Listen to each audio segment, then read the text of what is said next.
ठीक है, बाज औकात इसकी स्पीचेस के बारे में पूछ लिया जाता है कि सैटर्न की जो 5 स्पीचेस हैं उन पे आपने नोट लिखना होता है कि वो क्या क्या थी। ठीक है, सबसे पहले सैटर्न का कैरेक्टर है, आपके करंट नोट्स के अंदर भी लिखा हुआ है सैटर्न का कैरेक्टर, वो भी एक दफा पढ़ लीजिएगा, लेकिन मैं आपको थोड़ा सा डिटेल बढ़वाना चाह रही थी सैटर्न का कैरेक्टर, तो वो हम देख लेते हैं। Satan in Paradise Lost Milton. ठीक है, Satan as portrayed by Milton was a different kind of character. उसने ये जो कैरेक्टर बनाया, जो पहला पहला कैरेक्टर, जब आप टेक्स्ट पढ़ेंगे तो उसमें पहला कैरेक्टर जो आता है वो सैटर्न है, was a different kind of a character in an epic accordingly to the strict rules of dramatist art. Saturn should be a piece of villain. ठीक है, अब ये ड्रामेटिस्ट आर्ट के तहत सैटर्न क्या है, ये पीस ऑफ विलन है, but he is the most important character of the poem. The narrative which Milton selected for Paradise Lost is dependent for its actions on a wicked character rather than a hero. और जो narrative है जो कि Milton ने select किया है paradise lost का, वो क्या है, इज डिपेंडेंट फॉर एक्शन और विकेट कैरेक्टर. उसने उस विकेट कैरेक्टर के ऊपर जो है उस ज्यादा मतलब उसको एम्फसाइज किया है rather than the hero. Hero से ज्यादा इस विकेट कैरेक्टर के ऊपर मिल्टन ने एम्फसिस किया है. ठीक है, but paradise lost exist for one figure that is Saturn. और ये भी कहा जाता है, ये कोट आ गई है कि पैराडाइज लॉस्ट जो है वो क्या है, वो एक फिगर है, and that is the one figure that is Saturn. ये एज एबरक्रॉम्बी रिमार्क्स, एबरक्रॉम्बी ने कहा था ये सैटर्न के बारे में. Saturn has all the heroic qualities. Beside being nobility and dignity, he has valor and determination, which goes to make him a great hero. As the Paradise Lost opens, we see Saturn in a hopeless situation. He and his companion are hurled down to bottomless pit of hell. Heaven is lost to Saturn and his companion, and they are doomed to live forever in the darkness of hell. Heaven जो है वो lost हो गई to Saturn. ठीक है, Saturn से lost हो गई हेवन एंड हिज कंपेनियन, और उनको कहाँ भेज दिया गया, in the darkness of the hell. The original sin of Satan is same as man disobedience to God. Original sin जो था सैटर्न का, वो भी वही था जो मैन ने किया था, डिसओबीडियंस टू गॉड. दोनों ने ही गॉड को डिसओबे कर दिया था. At the very outset of book 1, we see him as fallen creature. Fallen cherub to be weak is miserable, doing or suffering. ठीक है, वो क्या था, एक fallen cherub था जो कि in miserable condition था, जो doing और suffering कर रहा था. Like a hero, Saturn has the power of recovery in the face of defeat. It was Saturn who first of all arouses himself out from the lake of fire. God banished Saturn, but at once his active mind begins to scheme and make an effort to join his shattered forces. God ने Saturn को banish कर दिया, निकाल दिया जन्नत से, but once his active mind begins to scheme, लेकिन उसका active mind जो है, जो रह गया था, उसने scheming शुरू कर दी और उसने एक effort की कि वो अपनी shattered forces को यानी कि ज्वाइन कर सके, दोबारा से इकट्ठा करे. The best poetry of Paradise Lost is found in paragraphs where Satan appears और speaks. In his 5 speeches, he appears as magnificent figure. Saturn's speech is incessant autobiography. Saturn की जो स्पीच थी वो एक incessant autobiography थी, और ये किसने कहा, Alice Louis Lamarck. We first analyze Saturn's character through these speeches and then try to locate with overall Miltonic argument. अब let's see Saturn के कैरेक्टर को हम देखते हैं उसकी स्पीचेस के through. Saturn's first speech is the one of the pure Miltonic lyricism. He asks his followers not to lose heart and advises them what odd but though field is lost, all not lost. वो कहता है क्या हुआ अगर वो जन्नत के बाग हमसे छिन गए, सब कुछ तो नहीं छीना ना. These famous lines embody not of the spirit of Puritan or armies but the spirit of Hitler. ये सिर्फ जो है, अब अक्सर कहा जाता है कि इसके अंदर जो है कैसे ये एक रेनेसेंस एपिक है ना, तो यहाँ पे देखें कि इसके अंदर जो है स्पिरिट ऑफ प्यूरिटन और आर्मीज भी था, बल्कि स्पिरिट ऑफ हिटलर भी था. In this speech he appears as leader Accordingly, the leader of angels go to the solid plane where Saturn exhorts Beelzebub to come over his disappointment and face the situation bravely, in which they are courage never to submit or yield, courage never to submit or yield what is else not to be overcome. और यहाँ पे वो bravely क्या कहता है, where Saturn exhorts Beelzebub, बेल्जेबब को वो झंझोड़ता है ओवर हिज डिसअपॉइंटमेंट कि भाई ये सारी सिचुएशन को ब्रेवली इन्होंने फेस करना है, in which they are courage never to submit और यील्ड, कि उनके अंदर वो करेज है कि ना तो वो झुकेंगे ना ही वो कटेंगे, but is else not to be overcome, और अगर वो नहीं झुकते, नहीं हार मानते, तो कोई भी चीज उनको हरा नहीं सकती, कोई भी चीज ओवरकम नहीं कर सकती उनको। The second speech show Satan's heroic power, और जो सेटिंग पहली जो है प्योर मिल्टोनिक लिरिकिज्म देखते हैं हम उसकी फर्स्ट स्पीच के अंदर, सेकेंड स्पीच के अंदर हमें सैटर्न की हीरोइक पावर नजर आती है।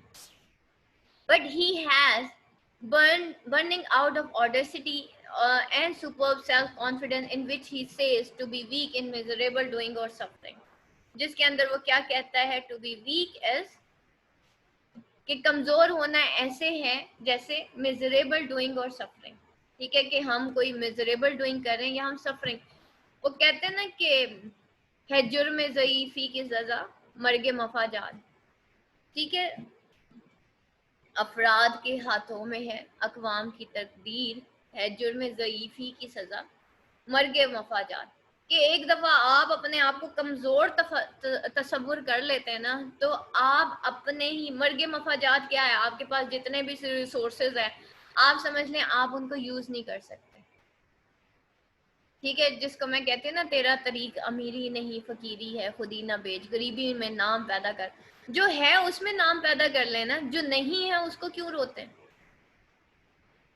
ठीक है, जो नहीं है उसको ना रोए ना, जो है उसमें नाम पैदा कर लें।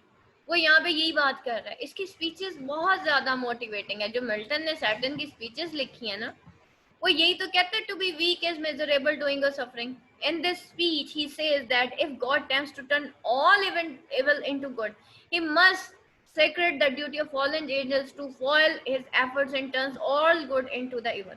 और अपनी स्पीच के अंदर वो क्या कहता है कि अगर गॉड अटेम्प्ट करता है ऑल इवल इनटू गुड, कि तमाम इवल को अगर वो गुड में टर्न कर दे God, he must secret the duty of fallen angels to foil his effort, तो वो तमाम से जो है फॉलन एंजल्स को ड्यूटी देगा कि वो खुदा की जो गुड्स हैं उनको खराब कर दें, and turn all good into evil, और तमाम गुड को इवल में कन्वर्ट करते हैं। आपको पता है जब हम किसी पे एहसान करते हैं, ठीक है, तो हमारी नेकी शैतान इंतजार कर रहा होता है, ये किस वक्त एहसान जताएगा तो इसकी सारी नेकियां बर्बाद होंगी, तो शैतान उसको अच्छे तरीके से पंप करता है, उस नेक इंसान को जिसने किसी को सदका किया होता है, किसी की हेल्प की होती है, बस वो एक दफा कहता है ना, ये देखो ये मस्जिद जो मैंने ये जो बनी है ना, इसमें मैंने चंदा दिया था, बस उसकी सारी नेकियां जाया हो जाए एट दैट टाइम। तो क्या होता है, वो हमारा सारा गुड इनटू इविल टर्न हो जाता है। तो बेटा जी नेकियां करना आसान है, उसको संभाल के रखना मुश्किल है, ठीक है, कुरान पढ़ना आसान है, उस पर अमल करना मुश्किल है, उसको संभाल के रखना मुश्किल है, भूल जाता है, ठीक है। तो दीज आर द थिंग्स कि शैतान बैठा है इसलिए हमारी सारी नेकियां इनटू इवल में कन्वर्ट करने के लिए। तो देखें वो मतलब आप ये देखें कि कुरान में लिखा है कि शैतान खुला दुश्मन है ना, शैतान खुद बता रहा है मैं ऐसा हूँ, एक हमें समझ नहीं आ रही।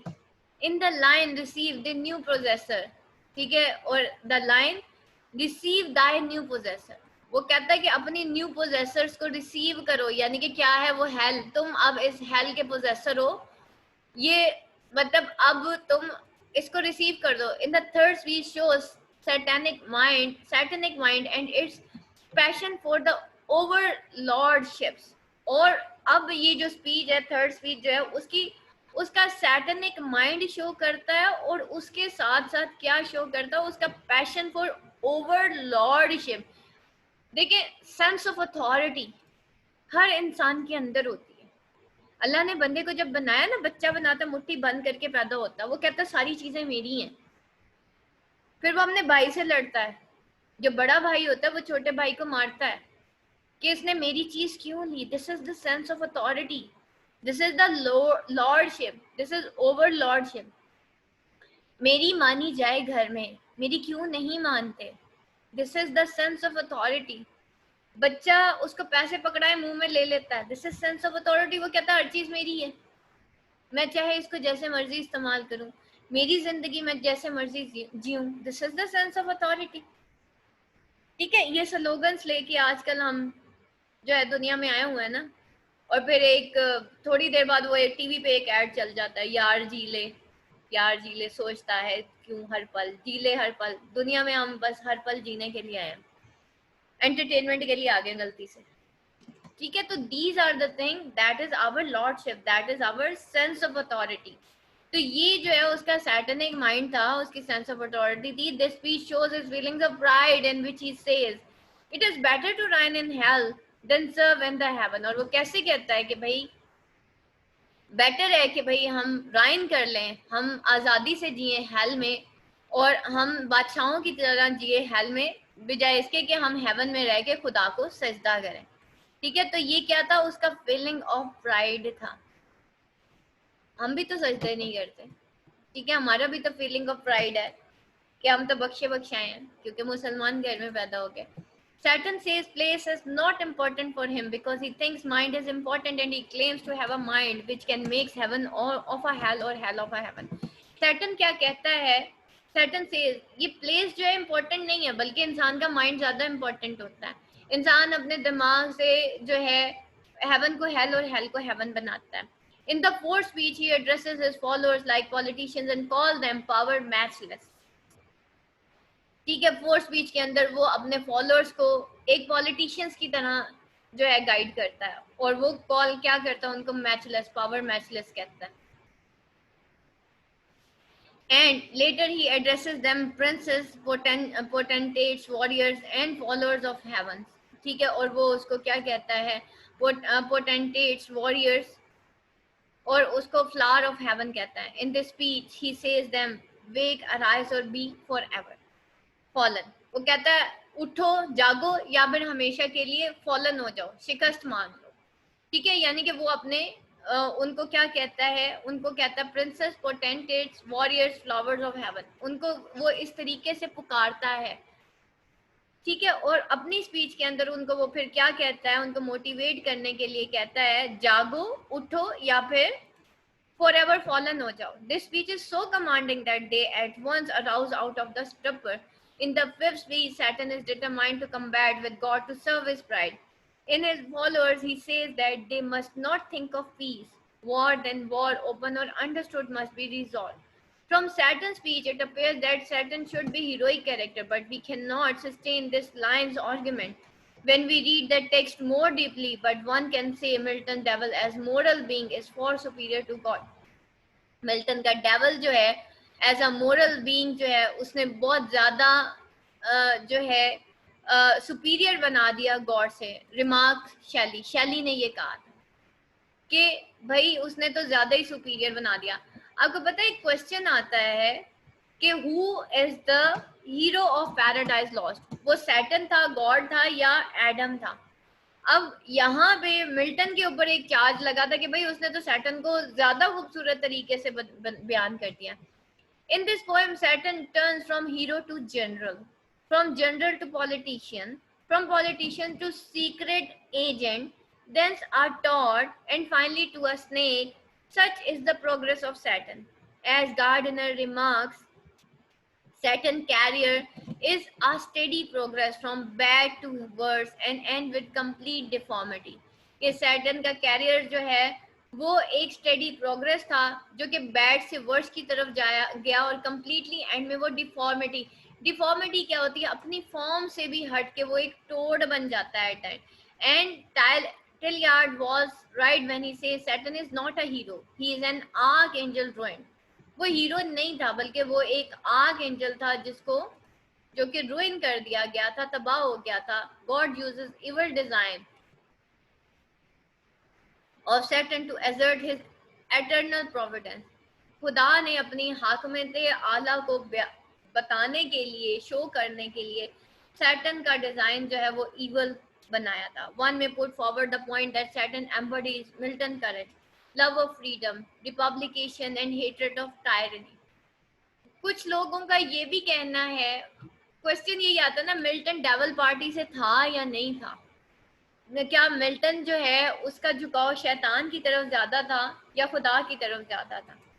तो यहाँ पे वो जस्टिफाई करता है कि one may put forward the point that Satan ने एम्बडी किया करेज को, लव ऑफ फ्रीडम को, republication and hatred of tyranny को. Just as Milton oppose the autocracy of King Charles I and became the stern republican, so also Saturn defined authority of God and rebelled against him. In his own way, Milton was determined to rebel against constituted authority, and this unconsciously he puts into the mouth of Saturn. It is undoubtedly a matter of discussion whether Saturn is really a hero or of the epic or not. Saturn is at the center of Milton Paradise Lost, who dominate especially in Book 1, 2, and N4. He is the heroic figure in the first two books. He is still an archangel, though he is rotting into the hell. His character, his power, his evil capacity must be exalted to show the epic greatness of coming conflict in order to rouse sympathy in reader and for redemption. There comes a time in life when character of Satan gets distorted. There is an instance where little of heroism remains in him. When he takes the shape of Todd to worshipper in Eve's ear, जब वो Tod की शक्ल इख्तियार कर जाता है ताकि वो ईव के एयर में वो जो है विस्पर कर सके, he was stirred up by spear of Ethereal. At the close of the poem, Saturn's degradation is complete. और पोएम के क्लोज में सैटर्न की जो डिग्रेडेशन है वो कंप्लीट होती है, यानी कि उसको डिग्रेड किया जाता है. Truly speaking, man is really the heroic figure of the poem. It is all truth if we consider together Paradise Lost, where man, though conquered, wins the reader's sympathies and coming of the greater man is foretold. Paradise Regained, where divine man triumphs in later part of the poem. अब इसके जवाब में ना उसने Paradise Regained लिखी थी जहाँ पे इंसान जीत जाता है. In the later part of the poem, Saturn is not only vanquished ignominiously but also appears before the reader a mean, shifty, paltry creature as contrasted by the haughty, desperate impersonation of evil of the earlier work. The Puritans were God-fearing. It was a protest and reaction against the decadent spirit of the Renaissance. Puritanism is the potent force in Milton's work that makes use of controversial topics such as the universality of divine providence, the reality of evil, the hope of redemption from evil, and the unity of human race. Puritans जो है वो God fearing थे और it was a protest. ठीक है, ये एक protest था, reaction था against the decadent spirit of the Renaissance. ये जो Renaissance एक्चुअली किसे कहते हैं? Lust of power, lust of discovery, lust for knowledge, ये सारी चीजें रेनेसेंस को रिप्रेजेंट करती हैं. जितनी भी इंग्लिश लिटरेचर है उसमें रेनेसेंस का नाम बार बार एज है, ये बेसिकली एक जो कि 15th and 16th सेंचुरी को कहा जाता है. अब व्हाई रेनेसेंस स्पिरिट या इन्फ्लुएंस ऑफ रेनेसेंस यहाँ पे कहा जा रहा है. The character of Saturn like Faustus was glorified by Milton. ठीक है, Faustus की तरह का एक कैरेक्टर था Saturn का जिसको ग्लोरीफाई किया था मिल्टन ने, which was अच्छा मैं ये बता रही थी कि प्यूरिटनिज्म जो है वो पोटेंट फोर्स थी मिल्टन वर्क में. अच्छा, प्यूरिटन्स बेसिकली क्या था? प्यूरिटनिज्म जो है, प्यूरिटन्स प्यूरिफाई से निकला है और प्यूरिटन्स ये कहते थे कि हमने इवल को साफ करना है, मतलब ये कट्टर किस्म के क्रिश्चियंस थे.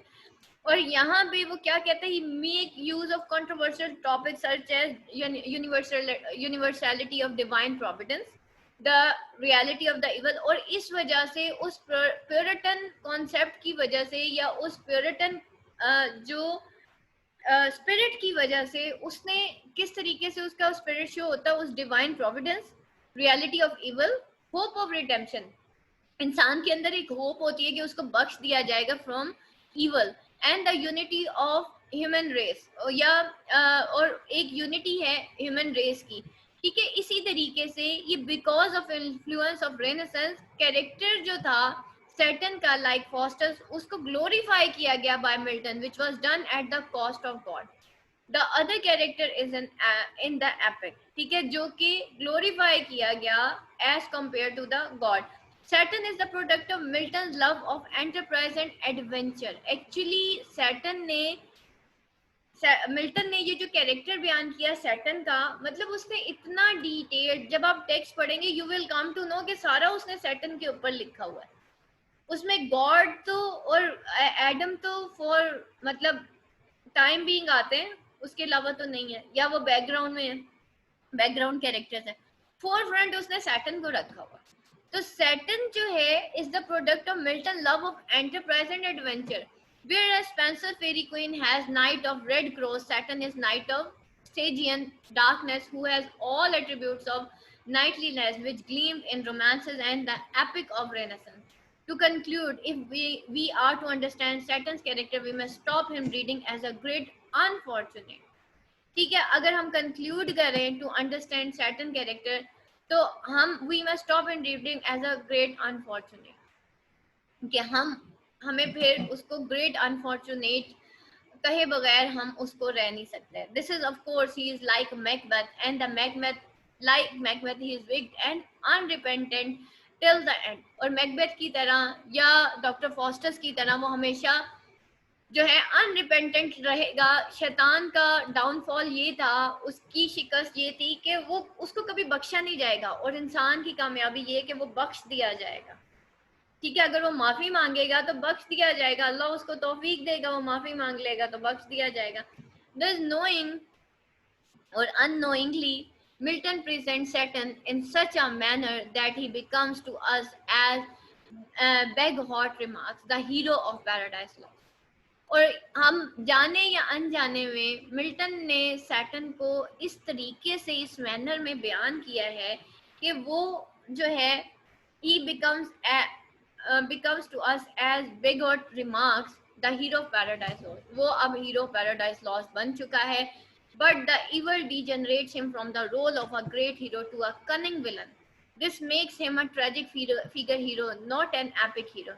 If we go deep in Paradise Lost, we find that without Saturn, it would be nothing more than a theological thesis composed in verses. और if we go deep in Paradise Lost, तो हमें पता चलेगा without Saturn के it would be nothing more than a theological thesis, जो कि verse में convert किया है किसने, Paradise Lost में मिल्टन ने. ठीक है, तो that is your character.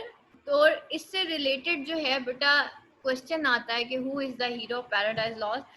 Hero को पढ़ने के लिए अब आपको पहले एडम का कैरेक्टर हम पढ़ेंगे, तो फिर हम इसका ये जो क्वेश्चन है आगे जाके एक क्वेश्चन करेंगे. दो क्वेश्चन इस टॉपिक से रिलेटेड आते हैं. Number 1, who is the hero of Paradise lost. Number 2, Milton जो है वो बिलोंग करता था डेविल पार्टी से. ये दो क्वेश्चन इसके साथ लिख लें. ये बेटा आज का आपका टॉपिक है, इसको एक दफ़ा देख लीजिएगा, पढ़ लीजिएगा. और एडम का जो कैरेक्टर है वो आपका होमवर्क है, उसका जो लिंक है वो मैं आपको शेयर करती हूँ.